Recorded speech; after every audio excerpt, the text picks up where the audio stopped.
सभी छोटे बड़े श्रोताओं को सुनीता भटनागर का प्यार भरा नमस्कार। ऑडियो स्टोरीज के हमारे चैनल कहानी जगत में आप सभी का स्वागत है। हिंदी कहानियों की श्रृंखला में आइए आज सुनते हैं सुभाष नीरव जी द्वारा रचित कहानी अब और नहीं। रोज रात 11-11 बजे तक बत्ती जलती है, बिल ज़्यादा नहीं आएगा तो क्या कम आएगा? यह बात उन्हें सुनाने के लिए ही कही गई थी। जानबूझकर वॉल्यूम तेज रखा गया ताकि बात उनके बूढ़े कानों में घुस सके। मजबूरन लाला हरदेव प्रसाद को गीता का गुटका बंद कर देना पड़ा।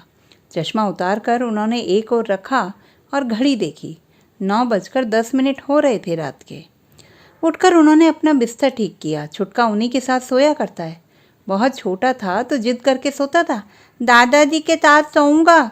कितना अच्छा लगता था तब उन्हें, जब वह अपनी तोतली जुबान में ऐसा कहता था।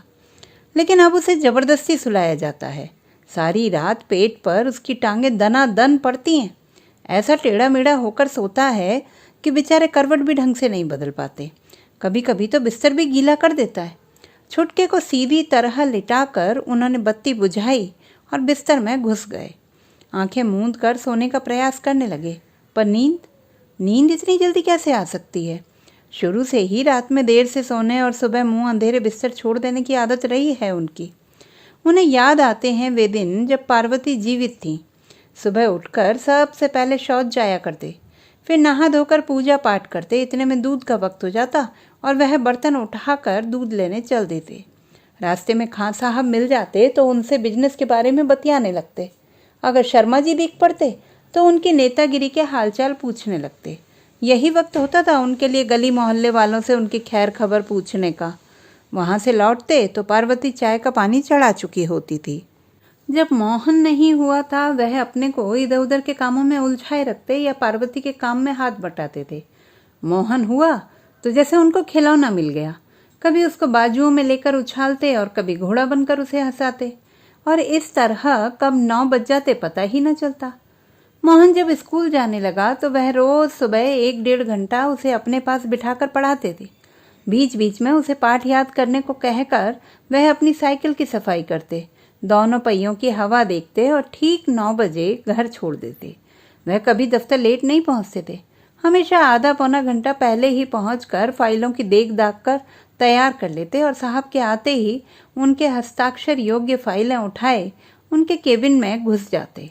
अपने काम में उन्होंने कभी गलती नहीं की थी और पूरी सर्विस में किसी अफसर से झाड़ नहीं खाई थी लाला हरदेव प्रसाद ने।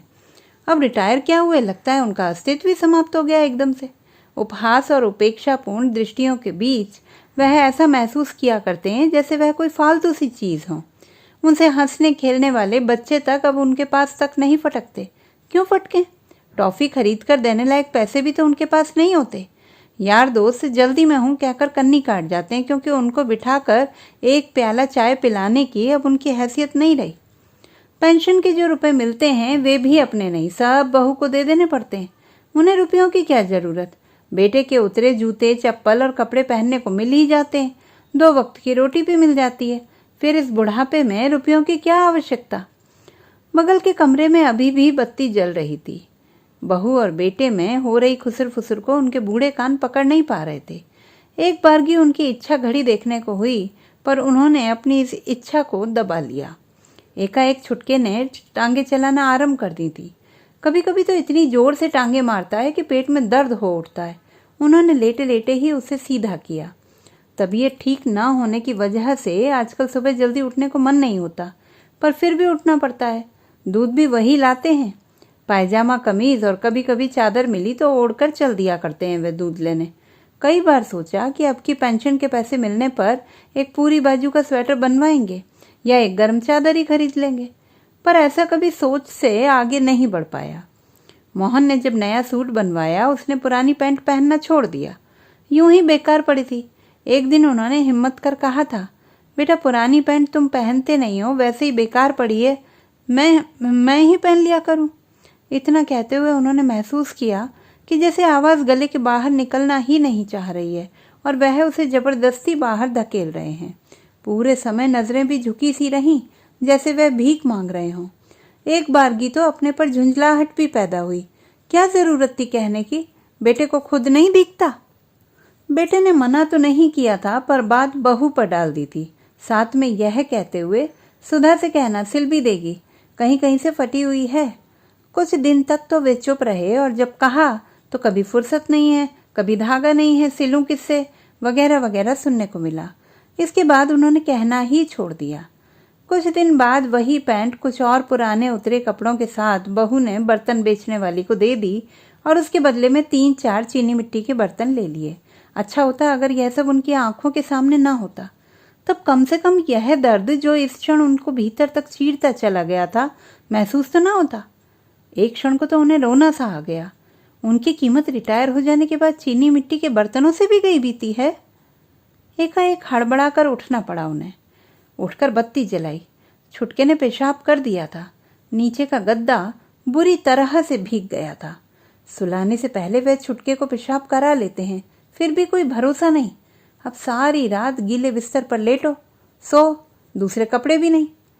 उन्होंने छुटके को उठाकर कंधे से लगाया और नीचे का गद्दा पलट कर बिछाया। गद्दा पलटने के बाद भी गीला लग रहा था।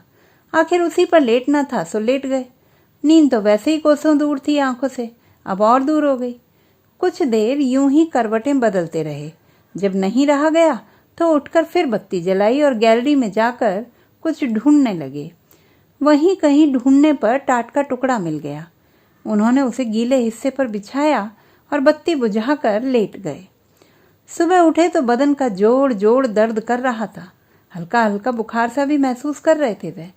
उठकर दूध लाने को मन नहीं किया उनका, लेकिन वह अपने मन की कर कहाँ पाते हैं आजकल। मजबूरन उठना पड़ा। बाहर आंगन में धूप आ जाने पर चारपाई बिछाकर वह लेट गए। गरम गरम चाय की तलब हो रही थी, पर चाय मोहन के ऑफिस जाने से पहले आज तक नहीं हुआ। सामने वाली गली में कुछ बच्चे खेल रहे थे, कुछ लोग आ जा रहे थे। उन्होंने लेटे लेटे ही आते जाते लोगों को देखा। सभी इसी मोहल्ले में या आसपास रहने वाले लोग हैं। एकाएक उनकी नजरें आते जाते लोगों में कुछ खोजने सी लगी। कहीं कोई परिचित चेहरा निकल आए और पास से गुजरते हुए पूछ ही बैठे, क्यों लाला जी, कैसे लेटे हैं, तबीयत वगैरह तो ठीक है ना? और वह अपने दुख को बताकर हल्का कर लें, पर ऐसा कहाँ नसीब। ढूंढने पर भी ऐसा कोई चेहरा नजर नहीं आया। यह वह मोहल्ला था जिससे उनकी जिंदगी का बहुत बड़ा हिस्सा जुड़ा हुआ था। पूरा मोहल्ला कभी उनके अपने घर जैसा हुआ करता था।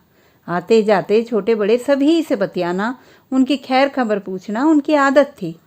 पड़ोस की रज्जी ताई हो या मियाँ गब्बन, स्कूल के मास्टरनी सिन्हा हो या डेयरी वाले दुबे जी, कोई भी नहीं बच पाता था उनकी गिरफ्त से। घड़ी दो घड़ी खड़े खड़े बातें कर लिया करते थे वह। गोकुलदास तो अक्सर अपना रोना रोया करता था उनके आगे। क्या बताऊं लाला जी, इस जिंदगी से तो अच्छा है भगवान उठा ले। क्यों भाई क्यों? वह उत्सुकता से पूछते। अब एक दुख हो तो बताऊं, रिटायर क्या हुआ, कोई इज्जत ही नहीं रही। नौकरों की तरह घर का सारा काम करो और बात बात पर उनकी बातें भी सुनो। न मन का खा सकते हैं न पहन सकते हैं। गोकुलदास रुआंसे से हो उठते। इस पर लाला हरदेव प्रसाद मुस्कुराते हुए कहते, गोकुलदास जी, आपने जिंदगी भर ऐश की, अब बहू बेटों को भी करने दो। वैसे बुढ़ापे में तुम जरा जरा सी बात पर इतना मत सोचा करो। जैसा मिल जाए खा लिया करो और बैठकर भगवान का नाम जपा करो। मस्त रहा करो। इस कान से सुनकर उस कान से निकाल दिया करो, समझे? रही काम की बात, अरे भाई कुछ ना कुछ करते रहोगे तो शरीर भी ठीक रहेगा। खाली पड़े पड़े तो रोग लग जाता है। पर आज जब गोकुलदास की बात याद आती है तो वह मन ही मन कह उठते हैं, गोकुलदास, तुम्हें झूठी तसल्ली देने वाला मुझ जैसा तो था मोहल्ले में, मगर मुझे तसल्ली देने वाला तो कोई भी नहीं है। मोहन के ऑफिस चले जाने पर बहू जब चाय लाई तो उनका जी चाहा कहें, देखना बहू कोई बुखार की गोली पड़ी हो, आज तबीयत कुछ खराब है। पर ऐसा वह चाहकर भी ना कह पाए। सहसा उन्हें याद हो आया, कल शाम ही तो बहू ने कहा था राशन की दुकान पर गेहूं और चावल आया है, कल जाकर ले आना। अब अगर वह अपनी तबीयत का रोना रोएंगे तो बहू को 4 बातें सुनाने का मौका मिल जाएगा। थोड़ी ही देर में बहू ने थैला और राशन कार्ड थमा दिया, साथ में रुपए भी, पूरे सूरे, न 1 पैसा कम न 1 पैसा ज्यादा। वह जानते हैं बहू ने गिन कर पूरे सूरे पैसे क्यों दिए हैं। ज्यादा देगी तो बुढ़ा खर्च करेगा। अभी पीछे ही तो बहू ने 10 का नोट मिट्टी का तेल लाने को दिया था। बचे हुए पैसों में से उन्होंने कुछ पैसे खर्च कर दिए थे। कई दिनों से दाढ़ी बढ़ रही थी, सोचा बाजार आए हैं तो बनवा लेते हैं। पर उन थोड़े से पैसों के लिए उन्हें सुनना पड़ा था, घर पर शेविंग का सारा सामान किस लिए रखा है, यहीं क्यों नहीं कर लिया करते, बेकार में बाहर पैसे दे आते हैं। 40 किलो गेहूं और 5 किलो चावल, पूरा 45 किलो का बोझा ढोकर लाना होगा 1 मील से, और शरीर है कि पैदल चलने को तैयार ही नहीं। दुकान पर पहुंचकर भीड़ देखते ही लाला हरदेव प्रसाद की हिम्मत पस्त हो गई। लाइन में लगे तो ज्यादा देर खड़ा नहीं हुआ गया, हार कर वहीं बैठ गए। सहसा पीछे से जबरदस्त धक्का आया और पीछे की सारी भीड़ उन पर गिर पड़ी। लाइन टूट गई और वह लाइन से बाहर जा पड़े। दोबारा अपनी जगह लेने लगे तो हल्ला मच गया, ए बुड्ढे कहाँ से घुस रहा है, पीछे जा। वह गिड़गिड़ाए अपनी सफाई पेश की। कुछ लोगों के कहने पर वह फिर से अपनी जगह पा सके। जिस समय राशन लेकर निकले सूरज सिर के ऊपर पहुंच चुका था। सुबह से कुछ खाया भी नहीं था, सिर्फ चाय पीकर ही निकले थे, इसलिए लग रहा था जैसे शरीर में जान ही ना रही हो। जैसे तैसे बोझा बांधकर किसी से सिर पर रखवाया और चल दिए। अभी कुछ ही दूर चले थे कि हिम्मत जवाब दे गई। आंखों के आगे अंधेरा सा छाने लगा। कदम आगे बढ़ाते तो लगता जैसे अंधेरे में पांव रख रहे हों। इससे पहले कि चकराकर गिर पड़े, उन्होंने बोझा एक और पटका और धम्म से नीचे बैठ गए। काफी देर तक हाँफते रहे, दोनों हाथों से सिर को थामे नीचे जमीन की ओर आंखें किए रहे। सांसें कुछ सामान्य हुई तो उन्हें गोकुलदास की याद हो आई। अकस्मात गोकुलदास की एक एक बात उनके दिमाग में दौड़ने लगी। उसकी हर बात सही और सत्य प्रतीत होने लगी। आज अगर गोकुलदास जीवित होते तो वह उससे जरूर कहते, गोकुलदास तुम सच कहते थे, बिल्कुल सत्य। एकाएक उन्हें स्वयं पर गुस्सा हो आया। आखिर उन्होंने स्वयं को इतनी दयनीय स्थिति में लाकर क्यों खड़ा किया हुआ है? क्यों वह चुपचाप सह जाते हैं सब कुछ? क्यों नहीं प्रतिरोध करते? अपनी इस नारकीय स्थिति के लिए वह कहीं ना कहीं खुद भी जिम्मेदार हैं।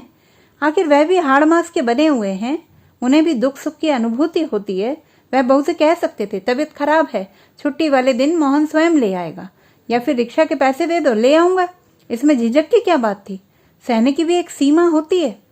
कुछ देर वहीं बैठे बैठे बुदबुदाते रहे गुस्से में। एकाएक उनकी नजर सामने से आती हुई खाली रिक्शा पर गई। उन्होंने एकदम से निर्णय लिया और हाथ देकर रिक्शा रुकवाया। बीवन चलोगे? चलेंगे।